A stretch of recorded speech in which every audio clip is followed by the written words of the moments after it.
capítulo 22, párrafo 4. Platicando con nuestro hermano Edwin allá atrás, me recordaba un pasaje, Salmo 81:10. Dice: yo soy Jehová tu Dios, que te hice subir de la tierra de Egipto. Abre tu boca y yo la llenaré. Es mi deseo, hermanos, que yo solamente pueda abrir mi boca, pero que sea el Señor el que nos instruya, sea su palabra la que hable a nuestros corazones. Y hermanos, pues vamos a comenzar. Capítulo 22, párrafo 4 de nuestra confesión de fe. Recordemos, hermanos, recordemos que estamos hablando acerca de la adoración religiosa y el día de reposo. Y el párrafo número 4 dice de esta forma: la oración, recordemos, hermanos, que estamos hablando acerca de la oración debe hacerse por cosas lícitas y por todo tipo de personas vivas o que vivirán más adelante, pero no debe hacerse por los muertos ni por aquellos de quienes se sepa que han cometido el pecado de muerte. Me gustaría leerlo nuevamente. La oración debe hacerse por cosas lícitas y por todo tipo de personas vivas o que vivirán más adelante, pero no debe hacerse por los muertos, ni por aquellos de quienes se sepa que han cometido el pecado de muerte. Y hermanos, quisiera que fuéramos rápidamente a nuestras Biblias, a Primera de Timoteo, capítulo 2, primera carta del apóstol Pablo a Timoteo, capítulo 2, versículo 1 y 2. Este pasaje nos hace referencia a la primera parte de nuestro párrafo, que debemos orar por cosas lícitas. Y el pasaje, hermanos, dice de esta forma: exhorto, hablando Pablo, exhorto ante todo a que se hagan rogativas, oraciones, peticiones y acciones de gracias por todos los hombres, por los reyes y por todos los que están en eminencia, para que vivamos quieta y reposadamente en toda piedad y honestidad.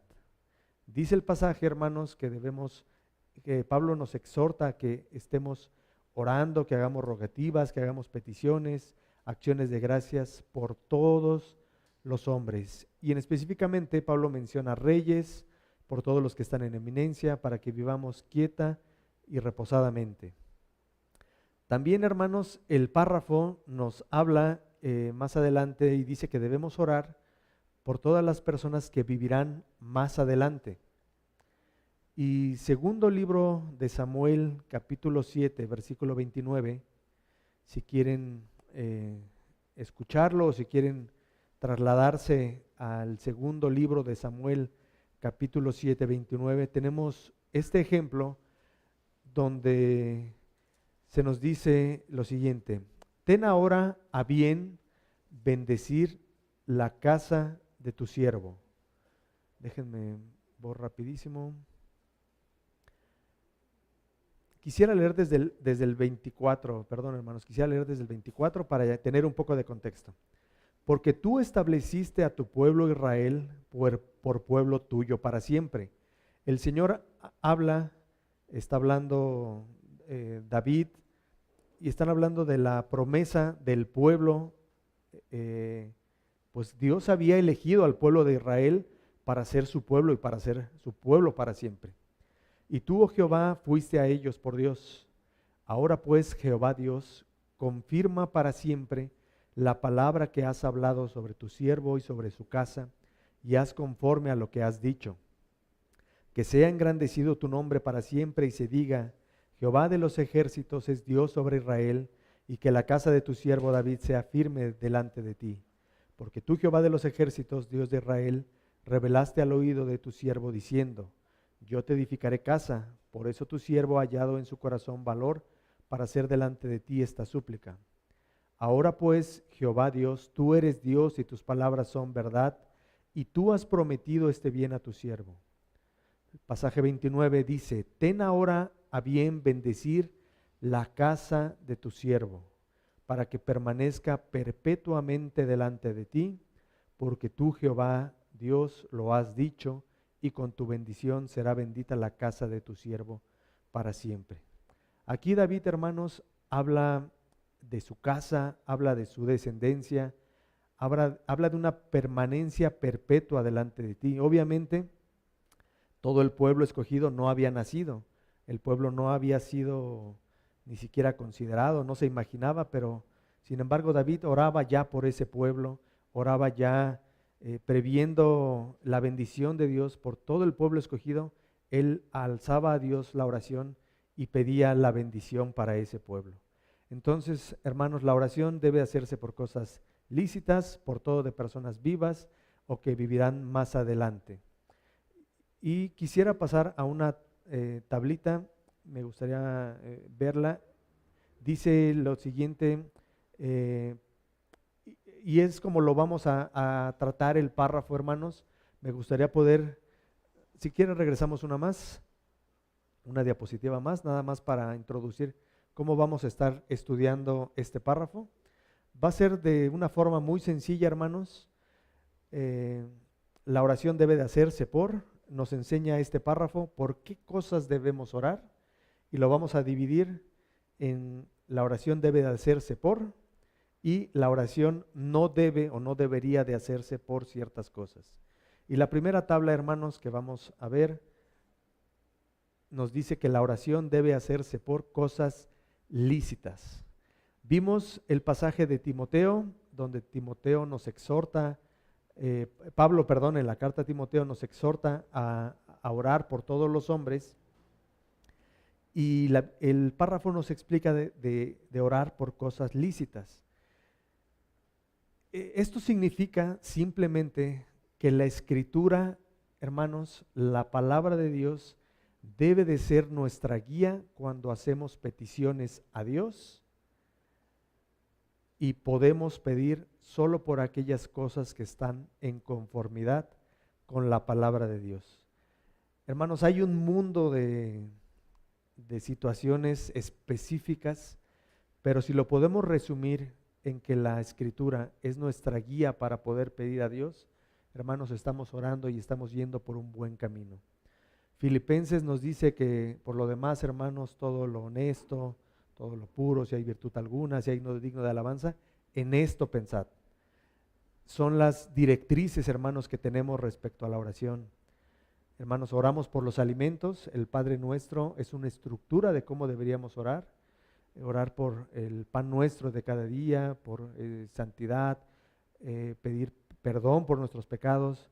Hermanos, tenemos la guía exacta por las cosas que debemos estar orando constantemente, clamando al Señor.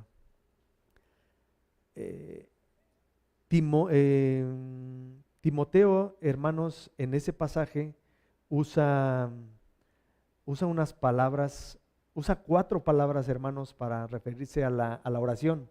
Dice Timoteo 2:1, lo acabamos de leer: exhorto ante todo que se hagan rogativas, que se hagan oraciones, que se hagan peticiones y acciones de gracias.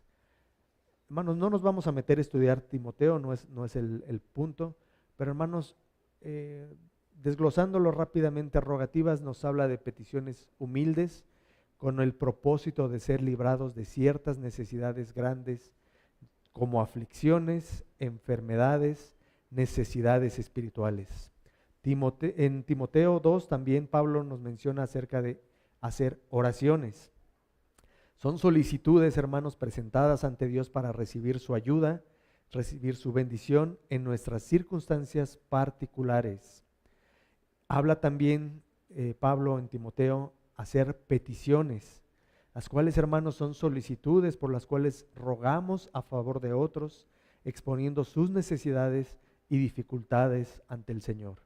Y por último, hermanos, también Pablo nos enseña en Timoteo 1 que debemos tener acción de gracias delante de Dios. Son expresiones de gratitud a Dios por todos los beneficios recibidos directamente de Él o por medio de otras personas.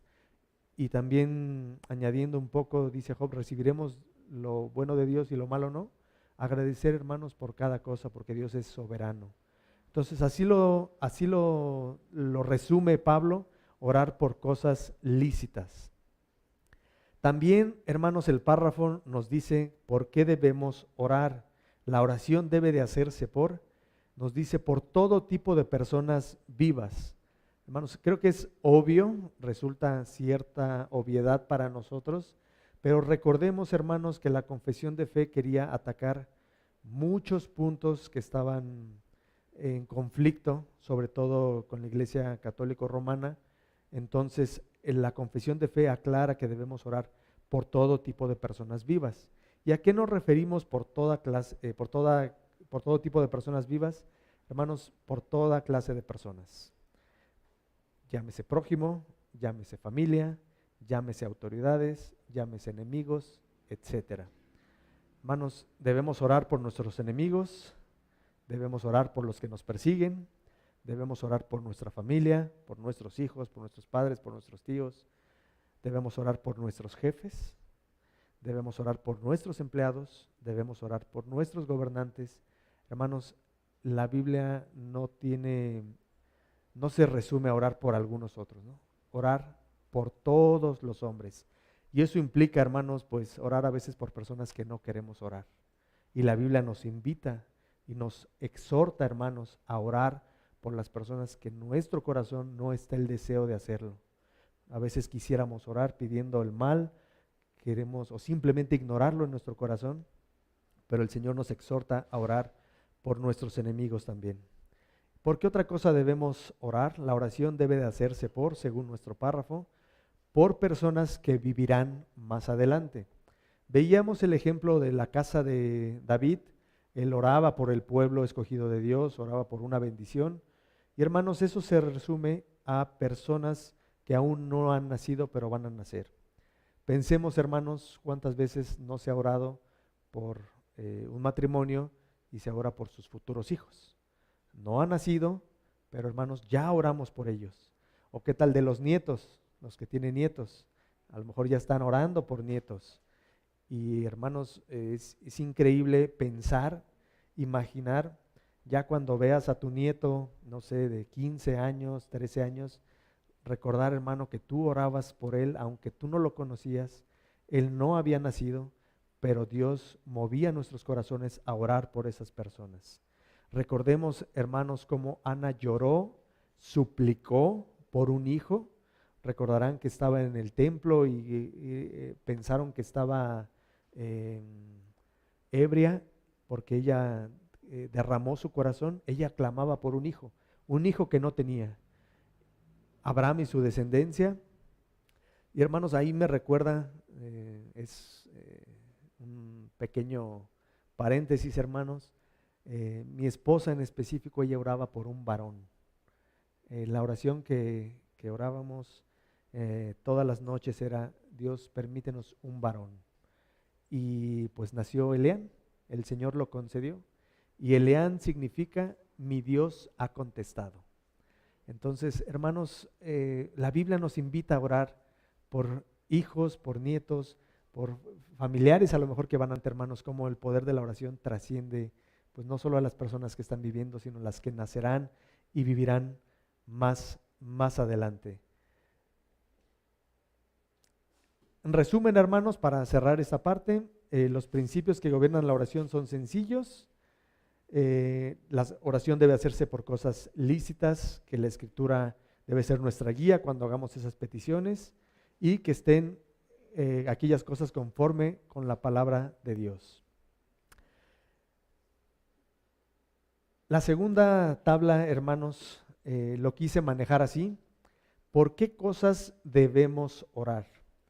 Si bien el párrafo, hermanos, haciendo un resumen, el párrafo, si recuerdan, dice que debemos orar por cosas lícitas, personas que están vivas, personas que vivirán más adelante, y menciona algunas cosas negativas por las cuales no debemos orar. Entonces, yo extendí un poco la tabla pensando en que la tabla, el párrafo está visto desde un aspecto positivo, pero siempre es interesante, hermanos, atacar también el párrafo o un texto desde la parte negativa. ¿Por qué cosas no deberíamos orar? La oración no debe de hacerse obviamente, hermanos, no lo menciona el párrafo, pero las descarta por cosas ilícitas. No deberíamos orar, nuestra oración no debería estar guiada por cosas o por motivaciones ilícitas. Y como ejemplos, no orar por cosas que la palabra de Dios condena. Hermanos, pensemos en una relación de una pareja que es un yugo desigual. Es lo complicado a veces, hermanos, pero ¿qué tanto debemos orar por algo que Dios manda que no hagamos? ¿No? ¿Qué deberíamos hacer, hermanos, con ese tipo de cosas? Que Dios es muy claro y dice, no, os unáis sin yugo desigual. ¿Qué comunión tienen la luz con las tinieblas? ¿No? Entonces, debemos tener cuidado, hermanos, por nuestras motivaciones y tener cuidado por las cosas que son ilícitas. No orar solo por lo de esta tierra. No debemos orar, hermanos, por este mundo, por las cosas de este mundo. Recordemos, hermanos, que la carne desea lo contrario que el espíritu. Por eso muchas veces se piden cosas a Dios para satisfacer los deseos de la carne, nuestros propios deseos. Dice Santiago capítulo 4, versículo 3, que pedís y no recibís, porque pedís mal. ¿Para qué? Para gastar en vuestros deleites. Recordemos, hermanos, que raíz de todos los males es el amor al dinero. Entonces, Dios no está peleado con la bendición, con la provisión, pero cuando la motivación, hermanos, se vuelve el dinero, la palabra de Dios es clara. Raíz de todos los males es el amor al dinero. Oraciones contradictorias. A veces, hermanos,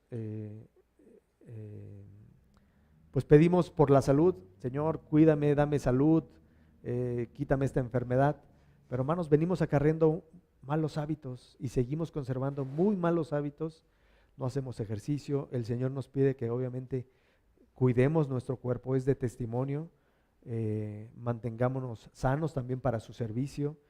Y hermanos, a veces queremos orar por salud y es como aquellos, puse ahí un ejemplo, una descripción, examen y estudio. Es como los adolescentes que no estudian, llega la hora del examen y dicen, Señor, ayúdame.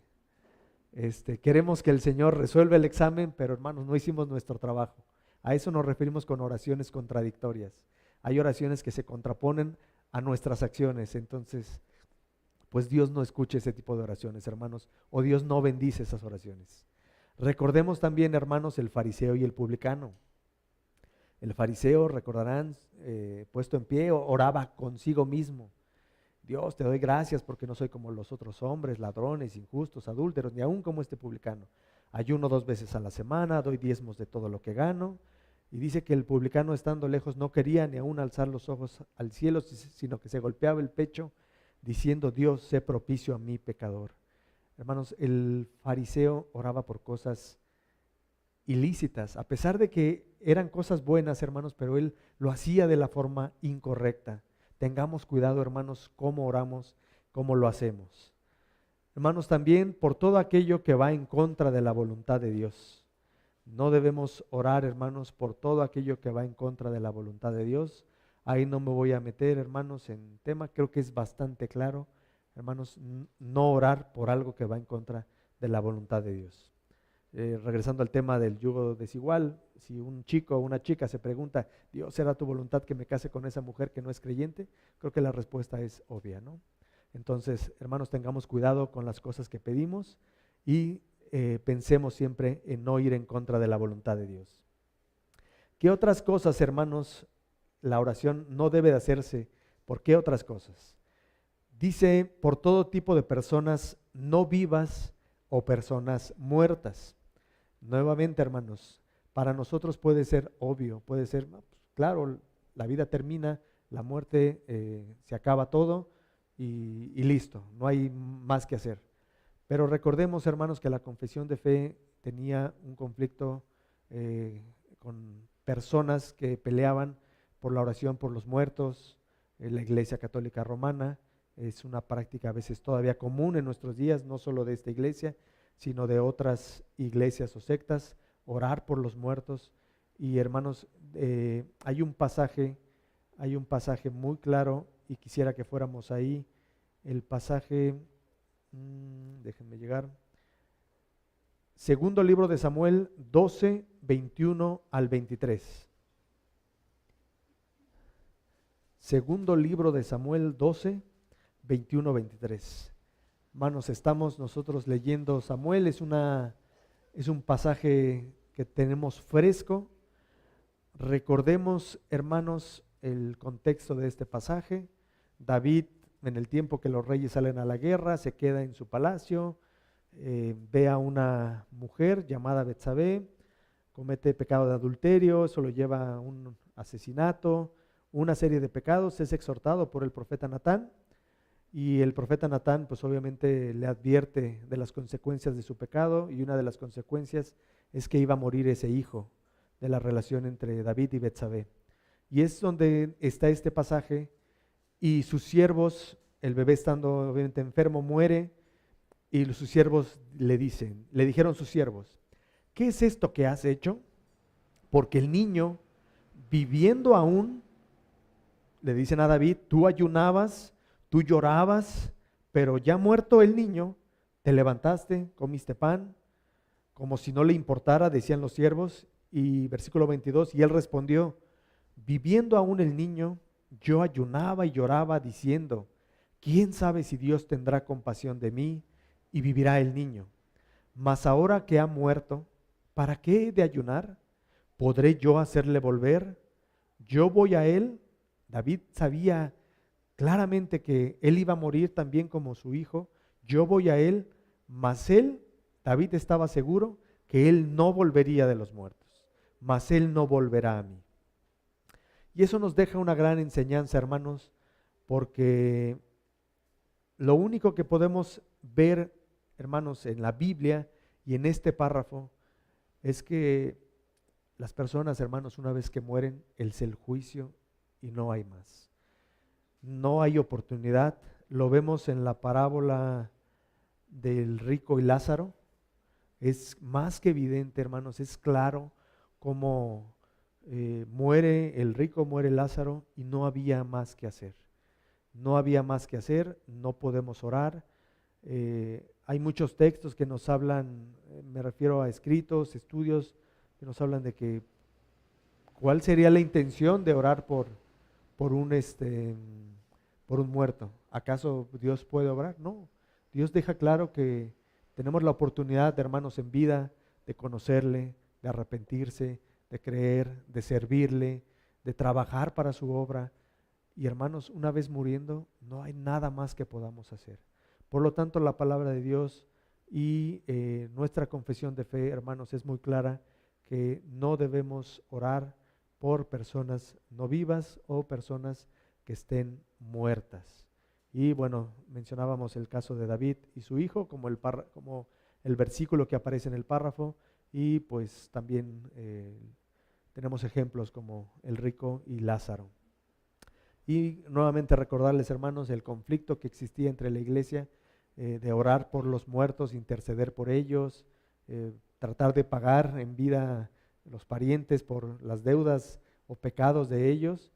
Es algo que sabemos que no existe, hermanos, en la palabra de Dios. Y hermanos, ¿por qué otra cosa no debemos orar? La oración no debe de hacerse por personas que se sepa que han cometido el pecado de muerte. Hermanos, es un pasaje sumamente complicado, vamos a él. Primera carta de Juan, capítulo 5, por favor.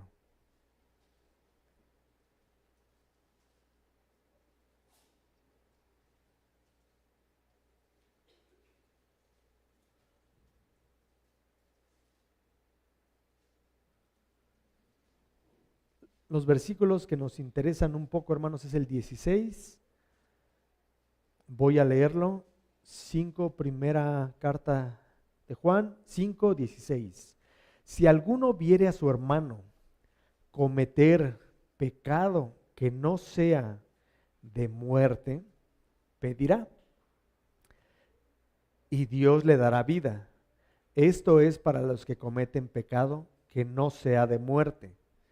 Pero Juan menciona Y dice, pero hay un pecado de muerte, por el cual yo no digo que se pida. Toda injusticia es pecado, pero hay pecado no de muerte. Hermanos, es un texto sumamente delicado, complicado, hermanos. No es nuestra intención el día de hoy meternos a estudiar el pasaje. Está la tentación, hermanos, de ver las posturas. Platicaba con el hermano Irán y el hermano Irán me decía, hermano, no te metas en problemas ahorita. Menciona simplemente que no debemos orar por el pecado, por las personas que han cometido el pecado de muerte, y ya habrá tiempo de exponerlo. Sería interesante, hermanos, tener un estudio de qué se refiere, porque, hermanos, eso lo dejamos para la hora de la comida, para la plática sobre la mesa. ¿Quién comete el pecado de muerte? Le está hablando Juan a un creyente, le está hablando a un incrédulo. Se refiere a muerte física, se refiere a muerte espiritual. Hermanos, hay un mundo de información que podemos tocar. Pero, hermanos, quiero leerles una porción déjenme llevo aquí, de un comentario, hermanos, de Juan Calvino acerca de este pasaje de primera carta de Juan 5:16. Y prestemos atención, hermanos, creo que lo resume de una forma muy, pues con pocas palabras, hermanos, lo resume perfectamente. Prestemos un poco de atención ahí, esa parte. Dice así Juan Calvino: hay un pecado para muerte. Ya he dicho que se llama así el pecado al que no le queda esperanza de perdón. Pero cabe preguntarse qué es esto, porque debe ser muy atroz cuando Dios lo castiga tan severamente. Del contexto se deduce que no se trata, como se dice, de una caída parcial o de la transgresión de un solo mandamiento, sino de apostasía, por la cual los hombres se apartan totalmente de Dios. Porque el apóstol añade después que los hijos de Dios no pecan, es decir, que no abandonan a Dios y se entregan totalmente a Satanás para ser sus esclavos. Tal defección no es de extrañar que sea mortal, porque Dios nunca priva así a los suyos de la gracia del Espíritu, sino que siempre conservan alguna chispa de verdadera religión. Deben pues ser réprobos y entregados a la destrucción los que así se apartan hasta no tener temor de Dios. Si alguien preguntara si la puerta de la salvación está cerrada contra su arrepentimiento, la respuesta es obvia, que como están entregados a una mente reprobada y destruidos del Espíritu Santo, no pueden hacer otra cosa que, con mentes obstinadas, empeorar cada vez más y añadir a los pecados pecados. Además, como el pecado y la blasfemia contra el Espíritu Santo siempre traen consigo una defección de este tipo, no hay duda de que aquí se señala. Pero se puede preguntar de nuevo, ¿por qué evidencias podemos saber que la caída de un hombre es fatal? Porque a menos que el conocimiento de esto fuera cierta, en vano el apóstol habría hecho esta excepción, que no debemos orar por un pecado de este tipo. Entonces es correcto determinar algunas veces si el caído está sin esperanza y si todavía hay lugar para un remedio. Esto, en verdad, es lo que yo admito y lo que es evidente más allá de toda disputa a partir de este pasaje. Pero como esto sucede muy rara vez y como Dios pone ante nosotros las infinitas riquezas de su gracia y nos pide que seamos misericordiosos de acuerdo con su propio ejemplo, no debemos concluir precipitadamente que alguien ha atraído sobre sí el juicio de la muerte eterna. ¿Qué nos dice aquí? Cuidado de juzgar. El hermano ya pecó de muerte y aquel también. No. Por el contrario, el amor debe disponernos a esperar bien. Pero si la impiedad de algunos no nos parece más que irremediable, como si el Señor la señalara con un dedo, no debemos contender con el justo juicio de Dios, ni tratar de ser más misericordiosos que Él. Hermanos, así lo resume Juan Calvino, y es como quisiera cerrar la parte por qué cosas no debemos orar, por personas que han cometido el pecado de muerte. Juan Calvino lo resume como personas apóstatas, personas que han cometido apostasía, que se han apartado y que van en contra de la voluntad de Dios, hermanos, entregados a una maldad, blasfemando el nombre del Señor, blasfemando el nombre del Espíritu Santo. Hermanos, dice que si ya vemos el dedo de Dios sobre esas personas, no queda más remedio que no queramos ser más misericordiosos que Dios. Dios lo ha entregado a mente reprobada y hermanos, Juan y el párrafo de nuestra confesión de fe nos dice que no deberíamos orar por ese tipo de personas. Dios las entregó a una mente reprobada y no queda más expectación, hermanos, que el juicio. Dios quiera que el Señor les salve, pero hermanos, creo que es claro cómo lo resume Juan Calvino en ese estudio que hace de Juan 5. Entonces, hermanos, pues me gustaría terminar ya el estudio con algunas aplicaciones muy sencillas, hermanos. Dice la palabra de Dios que donde está tu tesoro, allí estará tu corazón. Hermanos, recordemos que la Biblia nos dice que no hagamos tesoros en la tierra, donde la polilla y el orín corrompen, sino haceros tesoros en el cielo. Y la pregunta es, hermano, ¿por qué cosas estás orando? El párrafo de nuestra confesión nos enseña a orar por cosas lícitas. Ya vimos cuáles son algunas cosas ilícitas, pero ¿dónde está tu corazón, hermano? ¿Por qué cosas oras? ¿Qué es lo que te quita el sueño estando despierto? Hay ocasiones que soñamos despiertos, hermanos, pensando cosas. ¿Es algo agradable a Dios? ¿Es algo digno por lo cual deberíamos estar orando? O a lo mejor hay pecado en nuestra vida, hay cierta mundanalidad, hay ciertos placeres para nuestro corazón. Y no me hablo de aquellas cosas lícitas, hermanos, como querer prosperar en un trabajo, siendo diligentes, pudiendo a lo mejor obtener un mejor puesto.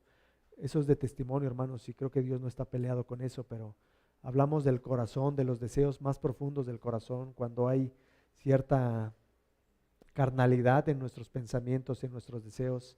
Debemos tener cuidados, hermanos. ¿Dónde está nuestro corazón? Hermanos, también reconocer que la oración es trascendente.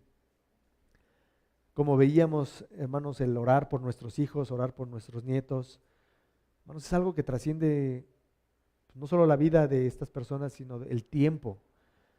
Podemos orar, hermanos, por personas que aún no han nacido y el Señor nos oye y el Señor bendice y el Señor escucha la oración, así como el Señor bendijo el pueblo, bendijo la casa de David. Hermanos, ahí también está una muestra de cómo la oración es tan poderosa, hermanos, que no se limita a un tiempo presente, no se limita a una actividad, sino, hermanos, ve más allá, es trascendente con el tiempo, hermanos. Y la otra, hermanos, una aplicación más, pues creo que debemos orar por todos los hombres. Hermanos, a veces no nos gusta, es bien fácil orar por los que nos caen bien, bien fácil orar por nuestra familia, pero hermanos, orar por nuestro jefe que pues a veces es injusto, orar por las autoridades, orar por aquel policía que nos infraccionó tal vez injustamente buscando algún beneficio, orar por nuestros gobernantes que pensamos en nuestro corazón y decimos, si ellos hicieran bien su trabajo no estaríamos así. Pero hermanos, el Señor nos manda a orar por todos ellos, el Señor nos manda a orar por nuestros enemigos, nos manda a orar por todos los hombres. Hermanos, es algo pues que a veces no nos alegra, pero el Señor nos exhorta a hacerlo y hacerlo, hermanos, con una motivación correcta. El Señor nos lo pide y todo es para su gloria. Hermanos, recordemos, terminemos, hermanos, este tiempo con estas cosas, meditando que la oración, hermanos, es poderosa. Recordemos, hermanos, vayámonos a nuestra casa esta semana, meditando en el párrafo, hermanos, obteniendo aplicaciones, y en esta ocasión